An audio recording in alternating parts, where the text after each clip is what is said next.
আমাদের সমাজে অনেকেই আমরা অজু করি, গোসলও করি, কিন্তু অজু গোসলের প্রকৃত নিয়মটা আমরা জানি না, আমরা ভুলে যাই। ইমামের পেছনে আমরা যখন নামাজ আদায় করি মুক্তাদি হইয়া, তখন সূরাতুল ফাতিহা পড়ব নাকি পড়ব না, এটা নিয়ে দ্বন্দ্ব আছে। আচ্ছা, এটার একটা সমাধান আজকে দিয়ে দিই আপনাদের। আমিন আসতে বলবে না জোরে বলবে, এটা নিয়ে ডাকাডাকি আসেনি? অসংখ্য হাদিস আসছে সাহাবায়ে কেরাম জোরে আমিন বলতেন, এবং সাহাবায়ে কেরাম বলেন রাসূল সাল্লাল্লাহু আলাইহি ওয়াসাল্লামের পেছনে আমরা যখন আমিন বলতাম মনে হতো যেন মসজিদ থরথর করে কাঁপতেছে। আল্লাহু আকবার বলেন। আমাদের সমাজে অনেকেই আমরা অজু করি, গোসলও করি, কিন্তু অজু গোসলের প্রকৃত নিয়মটা আমরা জানি না, আমরা ভুলে যাই। আল্লাহ রাব্বুল আলামিন বলছেন ফাগসিলু বুজুহাকুম ওয়া আইদিয়াকুম ইলাল মারাফিক। নামাজ পড়তে হইলে অজু শর্ত, কিন্তু অজু করলেই নামাজ পড়া লাগবে এটা শর্ত না। কথা কি বুঝে আসছে? আপনি যদি নামাজ পড়তে চান তাহলে কি লাগবে?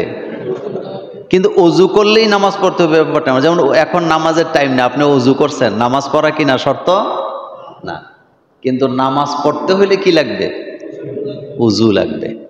অনেকেই এই অজুর নিয়মটা আমরা জানি না, সেজন্য এই জিনিসটা খুবই গুরুত্বপূর্ণের সাথে মনে রাখবেন এবং বাচ্চাদেরকে শিখাবেন। প্রথম কথা হচ্ছে অজুটা আগে বলি। অজু পবিত্রতা অর্জন করা। একজন ব্যক্তি যখন অজু করতে যাবেন তখন সে পরিষ্কার এবং পবিত্র জায়গায় বসে অজু করবেন, এটা হলো নিয়ম। আমাদের দেশে একটা মাসআলা নিয়ে দ্বন্দ্ব আছে, সেটা কি প্রচলিত যে বাথরুমগুলো আমরা ইউজ করি ওই বাথরুমের ভিতরে অজু করা যাবে কি যাবে না, এটা নিয়ে আলেমদের মধ্যে কি আছে? দ্বিমত আছে। এ কথাটা পরিষ্কার করে দিই। বাথরুমের যে ফ্লোরটা আছে আপনার বাসায়, আপনি যদি নিশ্চিত থাকেন যে এখানে কোনো নাপাক নাই, কথা কি বুঝাইতে পারতেছি? কি নাই? এই ফ্লোরের মধ্যে কোনো নাপাক নাই, এবং আপনার বাথরুম এমনভাবে ধৌত করা, নাপাক মানে এই যেই জায়গাটাতে অজু করবেন এখানে কি নাই? নাপাকি নাই, তাহলে ওই জায়গায় অজু করতে দোষের কিছুই নেই।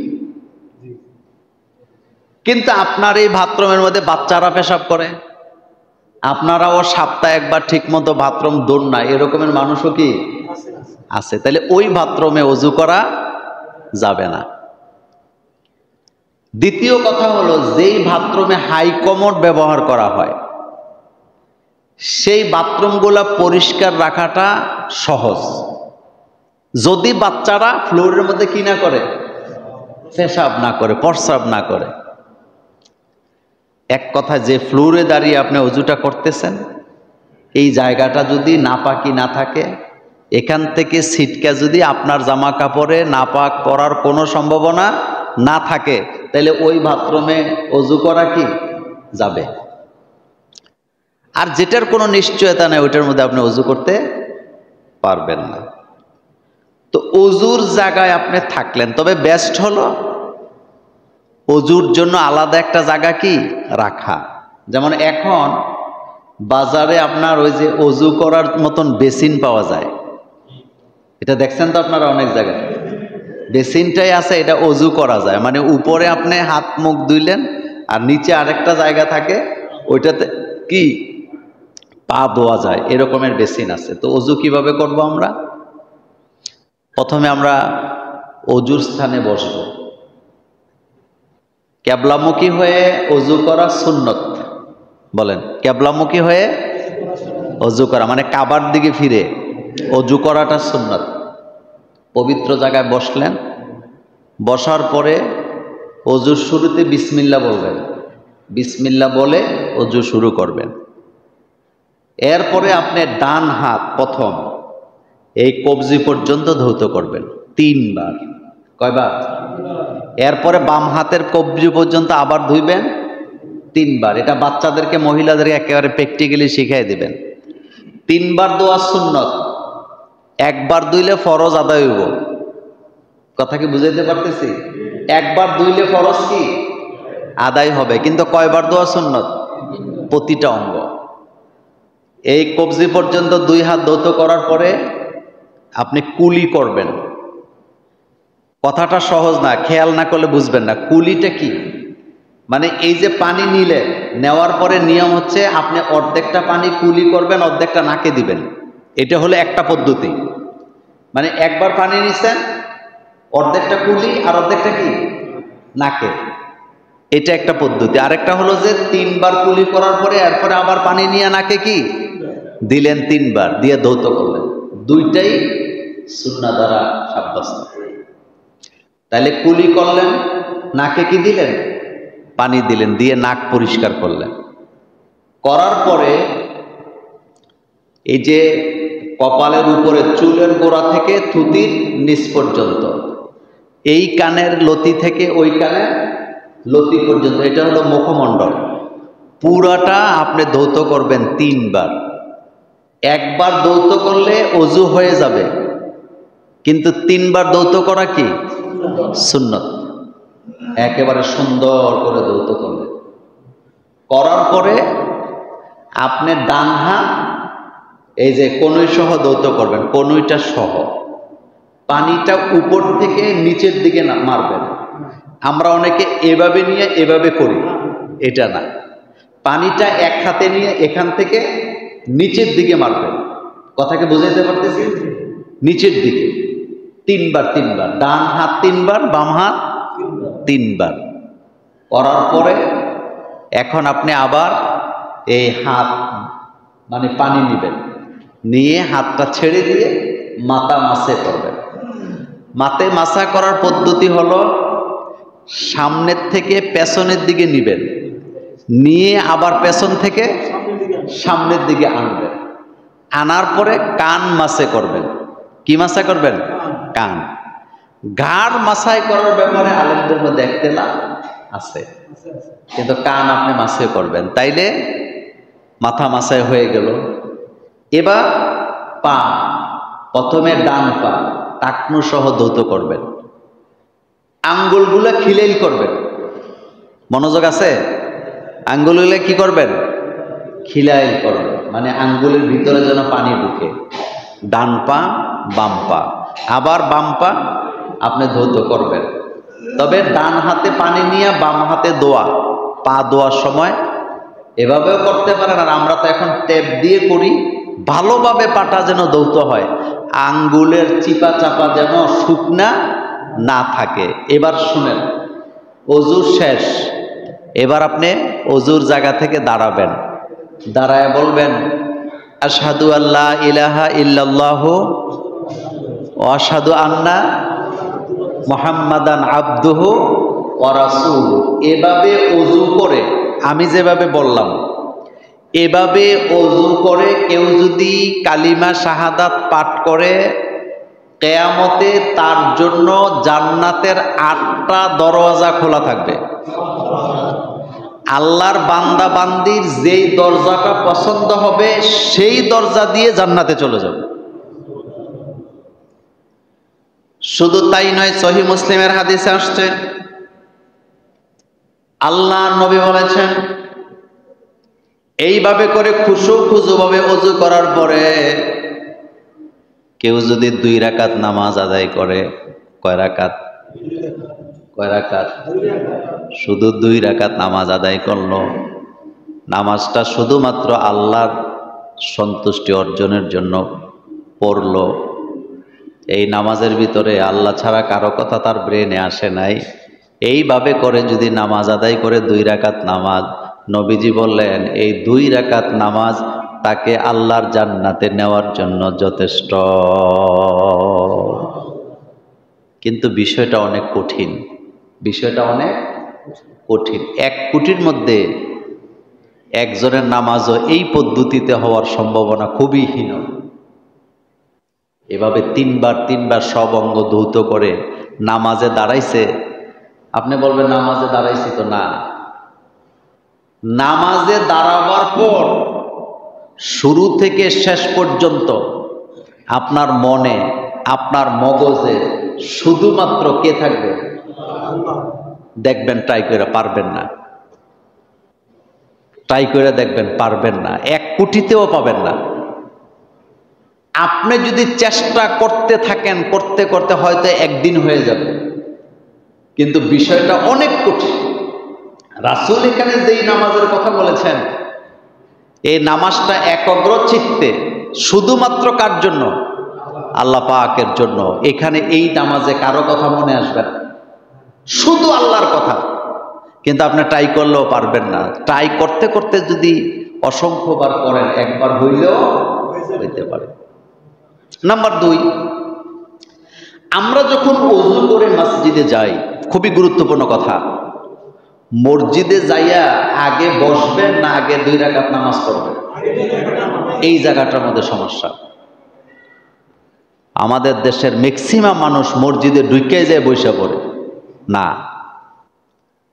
মসজিদের হক হলো ওযু করছেন, মসজিদে ঢুকছেন, বসবেন না, বসার আগেই 2 রাকাত। এই হুকুম দিয়েছেন মুহাম্মাদুর সাল্লাল্লাহু আলাইহি ওয়াসাল্লাম। আল্লাহর নবী জুমার দিন একজন লোককে, একজন সাহাবা মুসল্লিকে মসজিদে ঢুকতে দেখলেন, ঢুকে বসে গেছে। নবীজি বললেন, তুমি কি নামাজ আদায় করেছ? কয়, না হুজুর, আমি তো কোনো নামাজ পড়ি নাই। আল্লাহর নবী বললেন, যখন মসজিদে প্রবেশ করবা 2 রাকাত নামাজ না পড়ে বসবা না।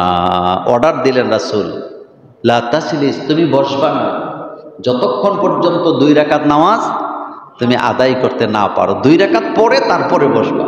এক কথায় হলো, মসজিদে যখন ঢুকবেন কয় রাকাত? 2 রাকাত পড়বেন, পরে তারপরে বসবেন, এর আগে বসাবসি নেই। আমাদের দেশে অনেক মসজিদে আমি দেখছি ইকামত দেওয়ার আগে কাতার সোজা করে না, মানে সবাই বসে থাকে। এরপরে মুয়াজ্জিন যখন কাদ কামাতিস সালাহ বলে, তখন লোকেরা দাঁড়ায়। এটা আপনারা দেখছেন তো?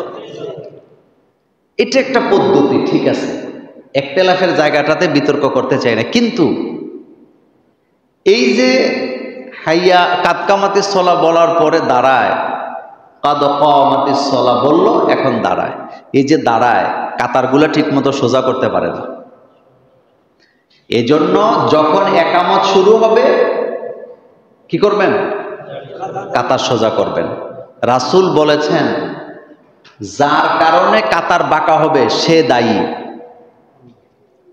এই জন্য ডাইনে বামে দেখে কাতার সোজা করে দাঁড়াতে হবে। নামাজের সৌন্দর্য হলো কাতার। নামাজের সৌন্দর্য কি? কাতার। কাতার যেন সোজা থাকে। যার কারণে নামাজের কাতার বাঁকা হবে, তার কলিজা হাসরের মাঠে বাঁকা করে দেওয়া হবে।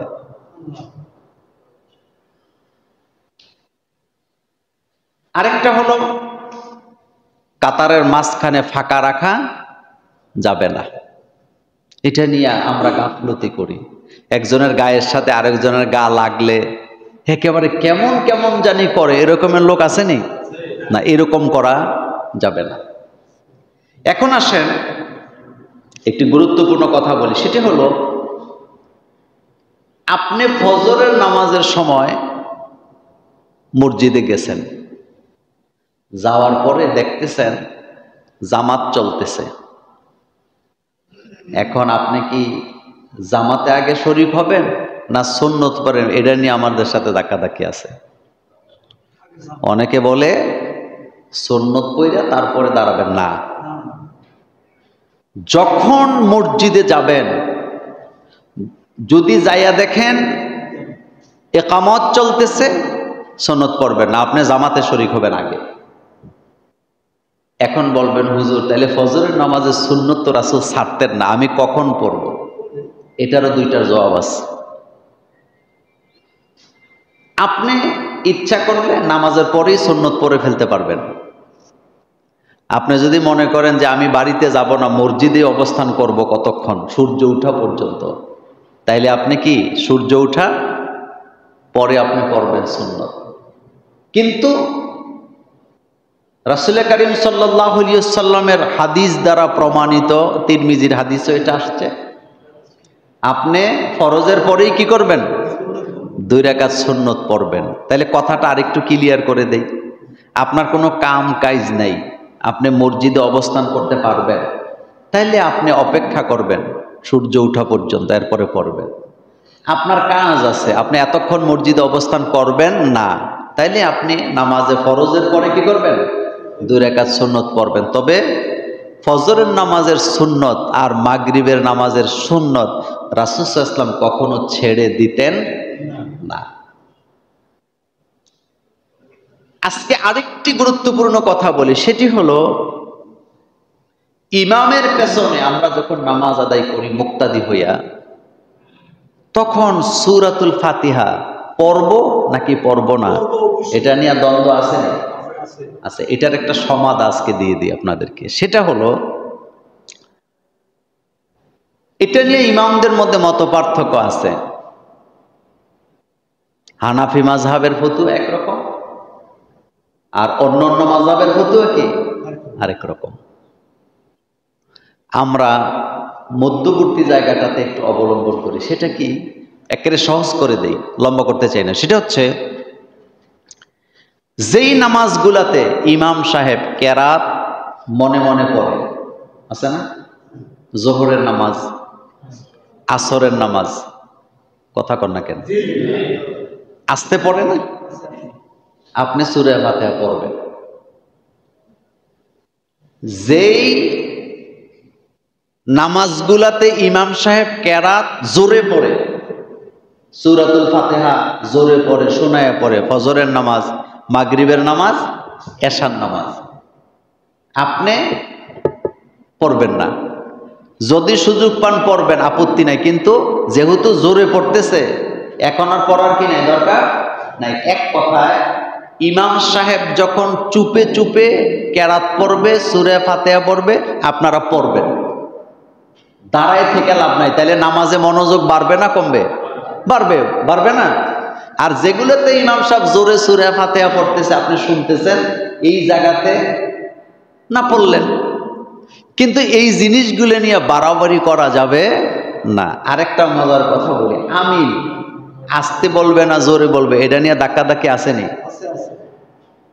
অসংখ্য হাদিসে আসছে সাহাবায়ে কেরাম জোরেই আমিন বলতেন, এবং সাহাবায়ে কেরাম বলেন রাসূল সাল্লাল্লাহু আলাইহি ওয়াসাল্লামের পেছনে আমরা যখন আমিন বলতাম, মনে হতো যেন মসজিদ থরথর করে কাঁপতেছে। আল্লাহু আকবার বলেন। আল্লাহর নবী বলেছেন, তোমরা যখন নামাজে সূরাতুল ফাতিহায় আমিন বলো, তোমাদের আমিনের সাথে ফেরেশতাদের আমিন মিলে যায়। সুবহানাল্লাহ বলেন। আমাদের আমিনের সাথে ফেরেশতাদের আমিন যদি মিলে যায়, আমাদের লাভ আছে নাকি না? কিন্তু কোন ব্যাপারে বাড়াবাড়ি ভালো না। একজনে জোরে বলছে, আরেকজনে আস্তে বলছে, আমাদের কোনো সমস্যা আছে? আমাদের কাবা কয়টা? আমাদের মসজিদে নববী কয়টা? কিন্তু আপনারা যে ওমরায় যান, হজ করতে যান, কাবাগরে গেলে দেখবেন হরেক রকমের মুসল্লি, হরেক রকমের আমল আছে নাকি নাই? ওখানে কোনো ফতুয়া আছে, ধাক্কাধাক্কি আছে, ঠেলাঠেলি আছে না। কাবাগরে নামাজে দাঁড়াবেন, আপনি দেখবেন সৌন্দর্যটা কি, কেউ জোরে আমিন বলতেছে, কেউ আস্তে বলতেছে, কেউ নাভির উপরে হাত বাঁধতেছে, কেউ নাভির নিচে হাত বাঁধতেছেন, কেউ আপনার আবার হাত এমনি সাইরে দিয়েও দাঁড়ায় থাকে। এরকম আসেনি? মাঝে মাঝে দেখবেন ইউটিউবে ঢুকলে বা ফেসবুকে ভিডিওতে দেখবেন ইমাম সাহেব নামাজ পড়াইতেছে হাত সাইরে দিয়ে, আবার সেই ইমামের পেছনে কিছু মুসল্লি আছে হাত বান্ধা রাখছে। কোনো ফতুয়া আসেনি? না। এই ধরনের জিনিসগুলোর জন্য আপনার জান্নাত আটকাবার কোনো সম্ভাবনা নাই। আল্লাহ কবরে আপনার জিগাইতো না, তুই জোরে আমিন বলছো না আস্তে বলছো? তুমি হাত নাভির নিচে বাঁধছো না উপরে বাঁধছো, এগুলো হইলো আমলের সৌন্দর্য। এগুলো আমলের কি সৌন্দর্য। সাহাবাই কেরাম রিদওয়ানুল্লাহ তাআলা আলাইহিম আজমাইনদের মধ্যে আমলের কি ছিল? তারতম্য ছিল। কিন্তু নামাজটা যেন খুশু খুশু ভাবে হয়, নামাজটা যেন হয় কার জন্য? একাগ্রচিত্তে আল্লাহর জন্যই যেন নামাজটা হয়। এই জিনিসগুলা খেয়াল রাখবেন। আরেকটা বিষয় গুরুত্বপূর্ণ, আমার দিকে তাকান। তাশাহুদ পড়ার সময় আমরা আঙ্গুলটা উঠাই না? আমাদের দেশের অনেকেই জানে না এটা কোন জায়গায় উঠাইতে হবে, কিভাবে উঠাইতে হবে জানে না। প্রথম কথা হলো, আপনি যদি সঠিক জায়গা মতো এটা উঠাইতে না পারেন তাহলে এটা উঠানেরই দরকার নেই। এটা না উঠাইলেও নামাজ কি হবে। কিন্তু আপনি যখন শাহাদা বলেন কি শাহাদা পাঠ করবেন তাশাহুদে, তখন আপনি এটা কি করবেন? উঠাবেন নামাবেন, উঠাবেন নামাবেন। বলেন উঠাবেন নামাবেন। কিন্তু না পারলে ভেজাল লাগানোর দরকার নাই। যেখানে অনেকে শাহাদা পড়ার পরে এরপরে কি দুরূদ শরীফ পড়তেছে, তাও এটা উঠাইতেছে নামাইতেছে, এরকম আসেনি? তো এটা না উঠাইলে কি হইব? নামাজ হবে না? হবে। এই জন্য সাবধান, এটা করা যাবে না। আরেকটা জিনিস, আমরা নামাজে যখন দাঁড়াই আমরা মনে করি নামাজে দাঁড়াইলে দুই পা নাড়াচাড়া করা যাবে না, যেখানে আছে হেনে থাকতে হইব। তো না, পা নাড়াচাড়া না করলে আপনি রুকু সেজদা দিবেন কেমনে? একটা মানুষ নামাজে দাঁড়িয়েছে, সে গোলামি সেজদা কাকে দিচ্ছেন? আল্লাহ পাককে দিচ্ছেন। তার যেভাবে রিল্যাক্স হবে সে সেভাবে পা নাড়তে পারে, কিন্তু পা জায়গা মতো রাখতে গিয়া নিজের শারীরিক কি বলে কষ্ট দিবেন, এরপরে নামাজ পড়বেন আনিজি আনিজি লাগবে, এইরকম তো নামাজ না। নামাজ পড়বেন আপনার রিল্যাক্সে, নর্মাল ভাবে পড়তে থাকবেন। আপনার বডিটা যেভাবে বসলে আপনার জন্য সুবিধা হয় আপনি কি সেভাবেই বসবেন। আরেকটা কথা বলি, মহিলাদের নামাজ আর পুরুষের নামাজের মধ্যে তেমন কোনো পার্থক্য নাই। পার্থক্যটা আমরা নিজেরা করি।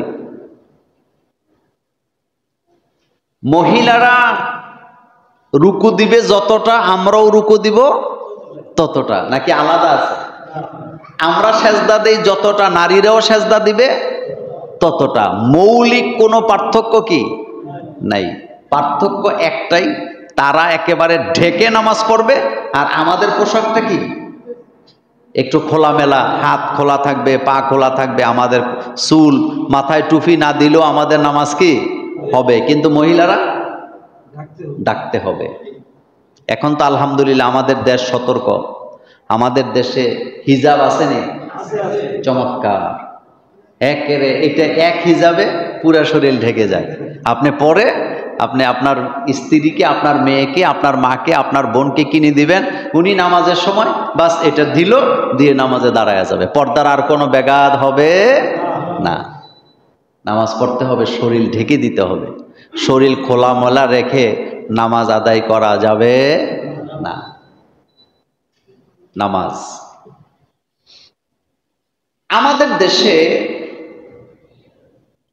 আরেকটা জিনিস নিয়ে আমাদের মধ্যে ধাক্কাধাক্কি আছে, সেটা হলো নামাজের পরে মুনাজাত করবে নাকি করবে না। এটা নিয়ে ধাক্কাধাক্কি আসেনি? শোনেন, কোনো কিছু নিয়ে ধাক্কাধাক্কি করার দরকার নাই। আপনি মন চাইছে আপনি মুনাজাত করবেন, আপনার মন চাইছে না আপনি করবেন না, এটা আপনার ব্যাপার, আপনি কোনটা করতে চান।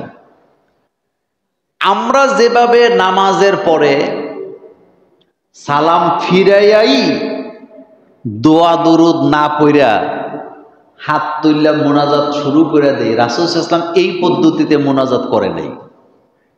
কথা বলতে বুঝাইতে পারি নাই, আমি কথাটা আবার রিপিট করি। আমরা অনেক মসজিদে দেখছি নামাজে সালামটা ফিরাইয়াই একটা মুনাজাত দিয়ে দেয়, হাত তোলে। এভাবে রাসূল মুনাজাত করেন। তো কি করতেন রাসূল? রাসূল কারীম সাল্লাল্লাহু আলাইহি ওয়াসাল্লাম নামাজের সালাম ফিরাইয়া বলতেন আল্লাহু আকবার, আস্তাগফিরুল্লাহ, আস্তাগফিরুল্লাহ, আস্তাগফিরুল্লাহ। কয়বার? 3 বার। এটা একটা পদ্ধতি। অর্থাৎ সালাম ফিরাইয়া প্রথমে বলবেন আল্লাহু আকবার, এরপরে বলবেন আস্তাগফিরুল্লাহ, আস্তাগফিরুল্লাহ, আস্তাগফিরুল্লাহ 3 বার। এটা একটা পদ্ধতি। আরেকটা হলো নামাজের সালাম ফিরাইয়া বলবেন আস্তাগফিরুল্লাহ, আস্তাগফিরুল্লাহ, আস্তাগফিরুল্লাহ। কয়বার? এটাও সুন্নত, আগেরটাও সুন্নত।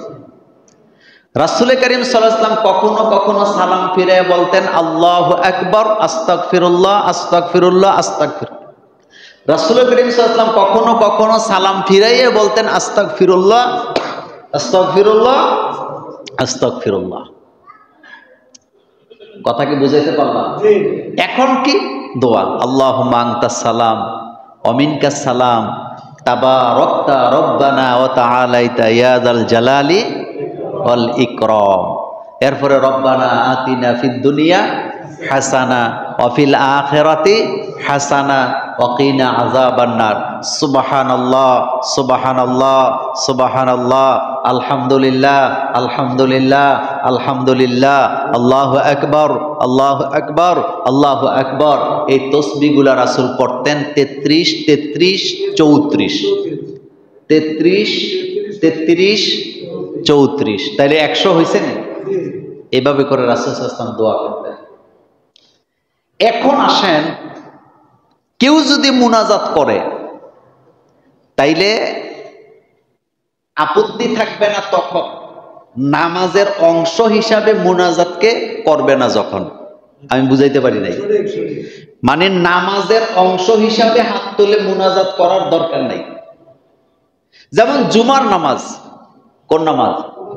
যেমন জুমার নামাজে আমরা অনেক মুসল্লি, তা আমরা নামাজে সালাম ফিরাইছি, ফিরাবার পরে তাসবিহ পড়লাম, এরপরে আমরা হাত তোলে আলাদা করে দোয়া করলাম, এটার মধ্যে দোষের কিছু নাই। কিন্তু করতেই হবে ব্যাপারটা এমন না, করতে হবে ব্যাপারটা কি এমন না। কিন্তু এগুলা নিয়ে ধাক্কাধাক্কির দরকার নাই, কারণ নামাজের ভিতরে যে দোয়াগুলো আমরা করি ওই দোয়াগুলো সবচেয়ে গুরুত্বপূর্ণ। যেমন দোয়ায়ে মাসুরা নামাজের ভিতরে আসেনি?